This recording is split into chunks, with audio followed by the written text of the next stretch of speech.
एक डर, एक शंका लोगों के बीच में यही रही कि क्या अफगानिस्तान में अब सब कुछ ठीक नहीं है, क्योंकि अमेरिका की ओर से एक अलर्ट जारी किया गया था जिसमें यह बात बताई गई थी कि काबुल में एयरपोर्ट के इर्द गिर्द कोई आतंकी हमला हो सकता है। और हुआ भी कुछ वैसा ही। 26 अगस्त 2021 वक्त तकरीबन शाम के 7 बजे थे। जगह काबुल एयरपोर्ट के बाहर एबे गेट है, वहां अचानक से एक धमाका होता है और फिर हर तरफ बस अफरा तफरी। लोग इधर उधर भाग रहे थे, चीख पुकार मच गई। हालांकि तुरंत किसी को यह समझ में नहीं आया कि आखिर हुआ क्या है, लेकिन ज्यादा वक्त नहीं लगा यह समझते हुए कि यहां पर एक आतंकी हमला हुआ है। वो दरअसल आत्मघाती हमला था। एक आत्मघाती वहां पर आता है, उसका ब्लास्ट होता है, उस ब्लास्ट में कई लोगों की मौत भी होती है। इन सब के बीच अचानक पूरे देश में यह खबर फैलती है और उसके बाद हर तरफ लोग स्तंभ रह जाते हैं कि आखिरकार अफगानिस्तान में और खास करके काबुल में यह क्या कुछ हो रहा है। हालांकि इस चीज को लेकर डर था, अमेरिका ने पहले ही अलर्ट जारी किया था, उसके बाद यह सब कुछ हो गया। इसी बीच फ्रांस की ओर से एक अलर्ट जारी किया जाता है कि जो लोग भी काबुल एयरपोर्ट के इर्द गिर्द है, उसके बाहर है, वो लोग सचेत रहे, फौरन उस जगह को खाली करें, क्योंकि वहां पर एक और धमाका हो सकता है। अब क्योंकि एक धमाका हो चुका था, लोग घबराहट में थे, लोगों के बीच काफी ज्यादा अफरा तफरी का माहौल था, लोग इधर उधर भाग भी रहे थे। तभी रात के करीब 8 बजे जो पहला धमाका हुआ था, उससे मुश्किल 50 से 55 मिनट के बाद एक और धमाका होता है। यह धमाका भी काबुल के एयरपोर्ट के पास ही होता है। हालांकि जिस लोकेशन पे पहले धमाका हुआ था, यानी कि जिस गेट की हम बात कर रहे हैं, वहां से कुछ दूरी पर यह धमाका होता है, लेकिन वो एयरपोर्ट के पास का ही इलाका था। वहां पे एक होटल है, होटल के बाहर अचानक से तेज आवाज आती है। फिर किसी को समझने में इस बार भी देर नहीं लगती कि कोई और धमाका हुआ है, यानी कि फिर से यहां पर आतंकी सक्रिय हो गए हैं। इन सब के बाद जो फ्रांस की ओर से अलर्ट आया था, वो भी कहीं ना कहीं सच साबित होता हुआ दिखा। शुरुआत में यह खबर आई कि तकरीबन 13 लोगों की मौत इस धमाके में हुई है, जिनमें बच्चे भी शामिल हैं। लेकिन जैसे जैसे घड़ी की सुई आगे बढ़ती गई, वैसे वैसे अपडेट्स लगातार आते गए। और अब तक की जानकारी के अनुसार आपको बता दें कि जो सीरियल ब्लास्ट काबुल में हुआ है, एयरपोर्ट के इर्द गिर्द जो 2 ब्लास्ट हुए हैं, उसमें तकरीबन 40 से ज्यादा लोगों की मौत हुई है। और घायलों की संख्या की बात करें तो शुरुआत में यह बातें बताई जा रही थी कि करीब 52 लोग इसमें इंजर्ड हैं। अगर हम बात करें तालिबान के जो प्रवक्ता हैं, उनकी ओर से भी यह कहा गया था कि करीब 52 लोग इस हमले के बाद घायल हैं। लेकिन अब जो अपडेट आ रहे हैं उसके मुताबिक 125 से ज्यादा लोग इस आतंकी हमले में घायल हुए हैं। क्या बच्चे, क्या बूढ़े, क्या औरतें, क्या पुरुष, सब के सब इस धमाके की चपेट में आए।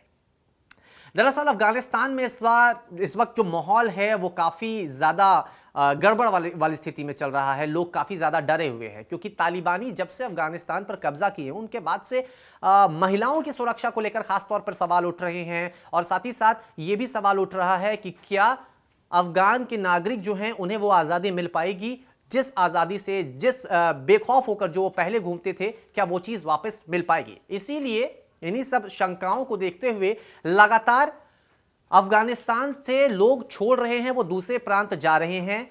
और ये चीज कहीं ना कहीं तालिबान को भी खटक रही है। तालिबान की ओर से यह कहा जा रहा है कि आप लोग यहीं पर रहिए। खैर, तालिबान के जो प्रवक्ता हैं मुजाहिद, उनकी ओर से भी एक बयान आया। वो कहते हैं कि हमने पहले ही सचेत कर दिया था अमेरिका के सैनिकों को कि यहां पर कुछ हो सकता है।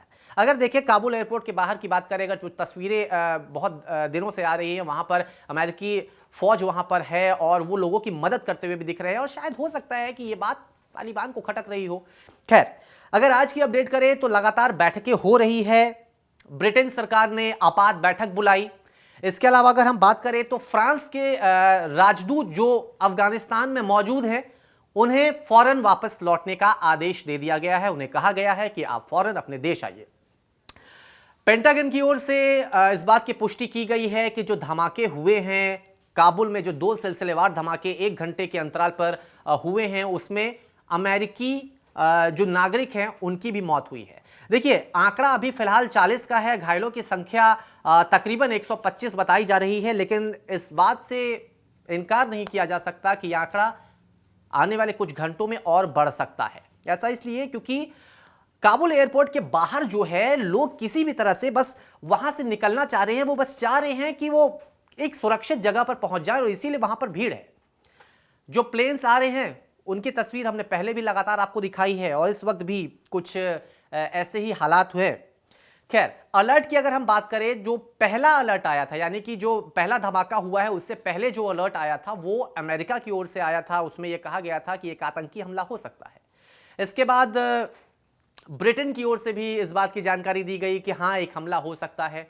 फिर जो दूसरा धमाका हुआ, उस दूसरे धमाके से कुछ देर पहले ही फ्रांस ने कहा था कि जो लोग भी काबुल एयरपोर्ट के बाहर है, हट जाइए, वहां मत खड़े होइए, वहां मत रहिए, एक आतंकी हमला और हो सकता है। वो भी हुआ।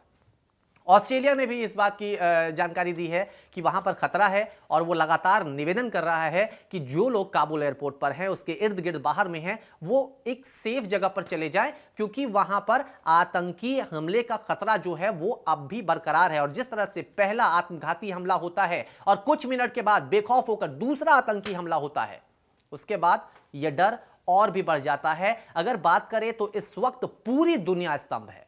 ऑस्ट्रेलिया की बात कर लीजिए, फ्रांस की बात कर लीजिए, या फिर बात कर लीजिए आप ब्रिटेन की, अमेरिका, हर जगह परेशानी है। लोग इसी चीज को लेकर सोच रहे हैं कि आखिर आने वाले दिनों में क्या होगा। और साथ ही साथ सवाल यहां पर यह भी उठता है कि जो बातें तालिबान की ओर से की जा रही थी कि अफगानिस्तान को हम ऐसा मुल्क नहीं बनने देंगे जहां आतंक हो, आखिरकार उस दावे के पीछे जो बातें थी वो कहां गए, वो दावे कहां गए? क्योंकि अभी तक कुछ ही दिन हुए हैं और ऐसे में धमाके शुरू हो रहे हैं, तो ये कहीं ना कहीं समस्या वाली बात है।